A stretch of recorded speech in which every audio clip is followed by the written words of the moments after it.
Praise the lord. Good morning. ఈరోజు దేవుని వాగ్దానం హబక్కూకు 3వ అధ్యాయం 2వ వచనం. యెహోవా సంవత్సరములు జరుగుచుండగా నీ కార్యము నూతనపరచుము, సంవత్సరములు జరుగుచుండగా దానిని తెలియచేయుము. ఆమేన్. ప్రియమైన దేవుని బిడ్డలారా, మన జీవితంలో ఎన్నో నూతన సంవత్సరాలు సహజంగా గడిచిపోతూ వెళ్ళిపోతూ ఉంటాయి. కానీ ఈ సంవత్సరంలో దేవుని కార్యాలు నూతన పరచబడాలని ప్రార్థన చేద్దాం. ఆ కార్యాలు మనకు తెలియబడాలని ఆశిద్దాం.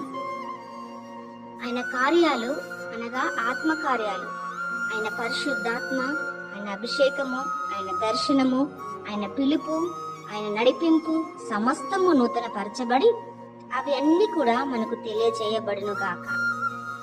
ప్రార్థన. మా ప్రియ పరలోకపు తండ్రి, గడిచిన సంవత్సరం అంతా కాపాడి మా జీవితంలో మరొక నూతన సంవత్సరం చూసే భాగ్యాన్ని ఇచ్చినందుకు వందనాలు. ఈ మాటలు వింటున్న ప్రతి వారిని, వారి కుటుంబాలను దీవించి నూతన పరచండి.